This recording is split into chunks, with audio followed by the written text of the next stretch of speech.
Everybody's got their own gear setups, right?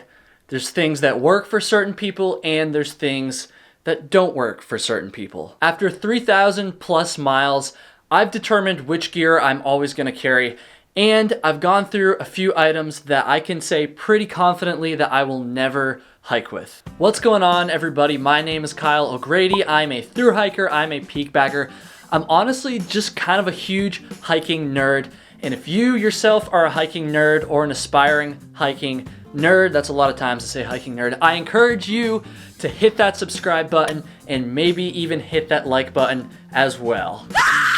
So, let's talk some shit about backpacking gear. Now, obviously, everybody has their own unique gear setup. Everyone has gear that works for them. And so I'm not saying that all of these gear items are like objectively bad and that nobody should ever carry them. Don't read too much into this. This is just my personal opinion. Like I said, I'm a pretty experienced hiker and I think I can give a pretty fair assessment for my situation about whether or not I would carry this stuff. If you've seen any of my other videos or listened to my podcast Trail Tales, you probably know that I can be pretty sarcastic and I tend to joke around a lot. I'm not gonna lie, that's probably gonna happen in this video, but I'm just gonna say now, like, I'm really not trying to offend anybody here. I'm not trying to be like a total dick. It may come across that way. I don't know, I haven't filmed it yet, obviously. I don't know, just take it with a grain of salt, and if I'm really pissing you off, then leave me a comment and let me know. Also, make sure you watch until the end of the video because I'm gonna go over like a bonus item that I wish I could say I hike without it, and I sometimes do, but for the most part, I still take this item even though I feel like I probably could get away without it, but it just kind of eats at me. I don't know, it's a weird situation, but anyways, without further ado, let's go to item number 1. This piece of gear makes the ultralight hikers cringe, and I don't think that's without merit because this first item is camp chairs. Now, I'm sure these things are super comfortable, but like, come on, the world is your chair when you're backpacking. I still remember the first time that I came across camp chairs in a YouTube video. I was kind of blown away. I was like, people actually bring chairs like in their backpack, like that just blows my mind. It just kind of seemed to go against everything I thought I knew about backpacking. It's like you're going out in the woods, like yeah, you're gonna take some like luxuries, but for the most part I thought you were kind of supposed to rough it. When I get to camp, I'm not wanting to sit on a log. I'm not gonna say I'm like Jupiter level ultralight, but I do try to watch my pack weight quite a bit, and because of this like weight consciousness, ultralight, whatever you want to call it, I just would never bring a camp chair. Like, I'm sorry. I will say though, there have been a few times when I've rolled into camp after hiking a pretty long day and I see some clown sitting around the campfire with his nice comfy camp chair, eating his jet boiled meal, his mountain house meal, and I do get kind of jealous. That being said, I would still never hike with one, so let's go to item number 2. I definitely fuck with rain jackets, but rain pants on the other hand, not so much. I should preface this by saying all of my hiking pretty much has been on the East Coast, so maybe for rain pants or for another one of these items I'm gonna list here, there's a more like legit use that I just don't understand because I haven't hiked in other places. With that being said, I have never once ever on the trail wanted to have rain pants. Like I've never just been like going along and been like, I could really use some rain pants right now. It's just never happened. I could see maybe like shoulder seasons, like it's cold and it's raining and like you want to keep yourself warm. But I feel like for me at that point, I would probably just have like hiking pants on anyways. And like, I've been on the trail for some pretty cold and rainy situations, and I've still like never really desired rain pants. I mean, I've definitely been like a little bit on the cold side, you know, from getting wet. But for the most part, I feel like I hike fast enough that my body stays pretty warm. And if anything, I mean, this is definitely not science at all, but like, I feel like if anything, just adding more like layers to my upper body would be better. And I know rain pants are like super fashionable and people who wear them get a lot of respect both on and off the trail, but they're just not for me. So backpacking gear item number 3 that I never hike with is a trowel. Now, before you start hyping away about how I don't follow Leave No Trace and all this stuff, Let me explain myself, please. Contrary to popular belief, there are other ways that you can dig a hole to take a shit in while you're on the trail. You can use a stick, you can use a trekking pole, you can use a rock.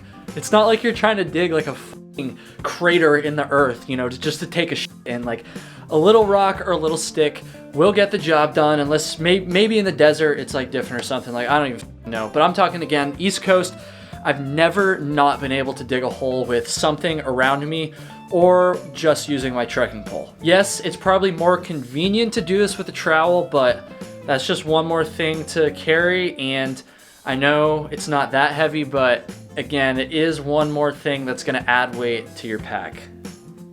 So backpacking gear item number 4 that I never hike with, and this one's definitely gonna freak out a lot of people and possibly my mom as well. I don't carry a med kit.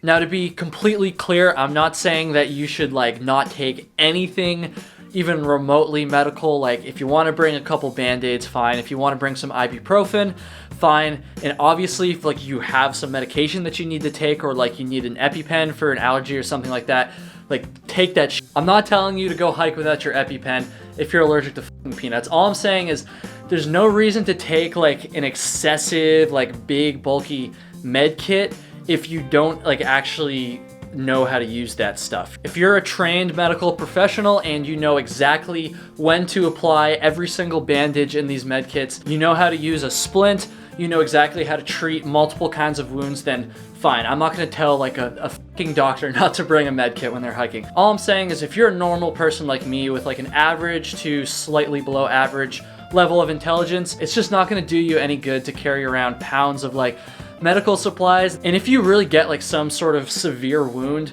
is there really that much you're gonna be able to do with like a med kit that's like this big? Like if someone like breaks their leg, God forbid, is there really anything in that med kit that's gonna help? I mean, you're just gonna have to call for someone to come rescue them, and you're just gonna have to wait. Obviously, I'm not a doctor here, but I've never really heard a convincing argument to bring like a big med kit like this. So I don't know. If you think that you should carry something like this, let me know in the comments, talk some shit to me in the comments, whatever, and maybe we can all be smarter because of that.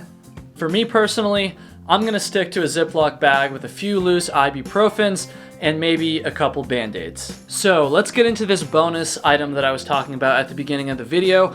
This item, like I said, I wish I could hike without it. I feel like I probably could. In fact, I have before, but I always end up wanting it when I don't have it. And on my Thru-Hike of the Appalachian Trail, I actually started without this and ended up picking it up pretty early on. This item is camp shoes. It's like the ultralight hiker in me doesn't want to bring like another pair of shoes. It's like I already have like pretty decent shoes, and I hike in trail runners, which for the most part are pretty comfortable. They're pretty lightweight, and so putting them on just kind of loosely, you know, when I'm around camp at the end of the day isn't really that bad. I feel like it's probably like safer for my feet than wearing like a pair of flip-flops or sandals. The problem is when my is soaked, when my feet are soaked, when my socks are soaked, and when my shoes are soaked, it really sucks not to have something else to put on your feet. Like I said, when I started the Appalachian Trail, I did like the first 270-ish miles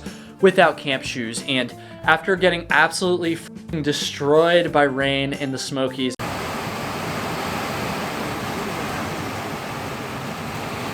yeah, after being soaking wet from days on end like that, my feet were just screaming, and putting on wet shoes to walk around camp at the end of the day just kind of sucked. And I really missed having a pair of flip-flops or sandals to wear at that point. So by the time I got to Hot Springs, North Carolina, I was like, screw it, I'm buying a pair of camp shoes. And I ended up just buying like a super lightweight pair of flip-flops, and those pretty much lasted me the rest of the trail. So there you have it, 4 backpacking gear items that I never hike with, and one that I just kind of wish I could never hike with, but still usually do hike with. Now, I know that there's going to be people who disagree with this stuff, so if that's you, honestly, let me know in the comments. Like, if you legitimately think there's a reason that I'm wrong about this, I do want to hear it. I do want to start a discussion, and yeah, just If you enjoyed this video or any of my other videos, be sure to hit that subscribe button, hit that like button as well. I've only been posting for like a little bit over a month and I'm already over 300 subscribers, so I'm no Darwin on the trail, let alone Dan Becker, even though Darwin has more subscribers. But anyways, thanks for watching and have a good one.